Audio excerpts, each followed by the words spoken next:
പോകുന്നത്.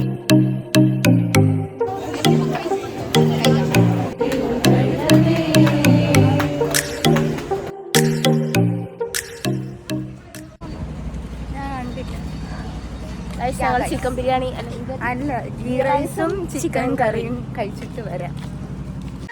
അപ്പോൾ ഞങ്ങൾ ഇന്ന് അവിടെ ചെന്നപ്പോൾ തന്നെ എല്ലാവരും അവിടെ പച്ചക്കറിയായിരുന്നു ഇങ്ങനെ എല്ലാം റെഡിയാക്കി വെച്ചിരിക്കുക. ഞങ്ങൾ ഓൾറെഡി അവിടെ ചെന്നപ്പോൾ തന്നെ ലേറ്റ് ആയിരുന്നു. എല്ലാവരോടും ഒരു 9 മണി 9:30 ആകുമ്പോൾ ചെല്ലണമെന്നായിരുന്നു പറഞ്ഞത്. പക്ഷേ എല്ലാവരും ചെന്നപ്പോഴത്തേക്ക് ഒരു 10 മണി 10:30 സംതിങ് ഒക്കെ ആയി. അപ്പോൾ അവിടെ ചെന്നപ്പോൾ എല്ലാവരും വെജിന് ഗോബി മഞ്ചൂരി ആയിരുന്നു.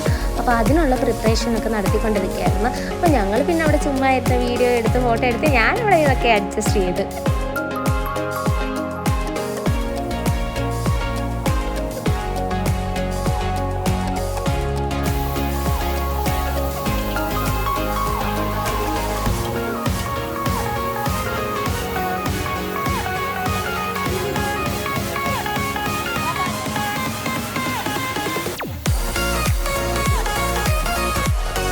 അങ്ങനെ വെജ് ഏതാണ്ടൊക്കെ ഇങ്ങനെ റെഡി ആയിക്കൊണ്ടിരിക്കുന്ന സമയത്ത് അടുത്ത ചിക്കന് വേണ്ടിയുള്ള പരിപാടികൾ അവിടെ ആരംഭിച്ചു തുടങ്ങി. കാരണം ചിക്കൻ വേണ്ട മസാലാസ്, വെജിറ്റബിൾസ് എല്ലാം കട്ട് ചെയ്യുന്നതിൻ്റെ ഇടയ്ക്ക് ഞങ്ങൾ ഡാൻസും പാട്ടും എല്ലാമായി ഒരു മെമ്മറബിൾ മൊമെൻറ്റ്സ് ഞങ്ങൾ ഇവിടെ ക്രിയേറ്റ് ചെയ്തു. എന്തിനും ഒരു ചന്ദന വഴിയുള്ള ഡ്രാമ വരെ അവിടെ ഉണ്ടായിരുന്നു. ഞങ്ങൾ ഗേൾസിനെക്കാട്ടി പരിപാടി അവിടെ ആക്റ്റീവായിട്ട് നിന്നതും ബോയ്സ് ആയിരുന്നു. അവരായിരുന്നു ചിക്കൻ്റെ പരിപാടികളായാലും നോക്കിയത്, റൈസിൻ്റെ പരിപാടികൾ എല്ലാവർക്കും പറ്റുന്ന മാക്സിമം എഫേർട്ട് അവർ ഇട്ടു.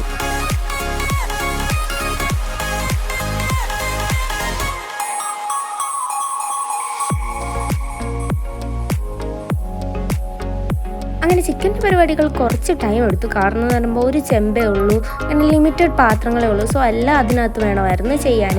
അത് കഴിഞ്ഞ് പിന്നെ ഞങ്ങൾ അന്താക്ഷരി കളിക്കാമല്ലോ എന്ന് വെച്ച് അന്താക്ഷരിയിലോട്ട് പോയി.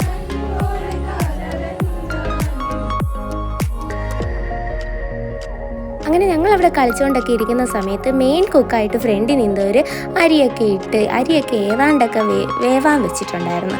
അത് കഴിഞ്ഞിട്ട് പിന്നെ ഞങ്ങൾക്ക് വേറെ പണിയൊന്നും ഇല്ലായിരുന്നു. ഞങ്ങൾ കണ്ടിന്യൂ ആയിട്ട് അവിടെ നിന്ന് കളിക്കുമായിരുന്നു. അങ്ങനെ ഫുഡൊക്കെ റെഡി ആയപ്പോൾ അവർ ഇൻഫർമേഷൻ തന്നു ഫുഡെല്ലാം റെഡിയായി വന്നോളൂ കഴിക്കാമെന്ന്. അങ്ങനെ പിന്നെ ക്യൂ ഒക്കെ നിന്ന് ഫൈനലി ഒരു 5 മണിയൊക്കെ ആയപ്പോൾ ഞങ്ങൾക്ക് സംഭവം ഗീ റൈസും ചിക്കൻ കറിയും കിട്ടി. ബേസിക്കലി എനിക്ക് അതിനകത്ത് കൂടുതൽ ഇഷ്ടമായത് സലാഡാണ് എൻ്റെ എല്ലാത്തിലും ഓൾ ടൈം ഫേവറേറ്റ് സംഭവം എന്ന് പറയുന്നത്. അങ്ങനെ ഒരു 6 മണി 6:30 ആയപ്പോൾ ഒരു ഐസ്ക്രീമൊക്കെ കഴിച്ചിട്ട് നേരെ ഞങ്ങൾ ഹോസ്റ്റലിലേക്ക് വിട്ടു.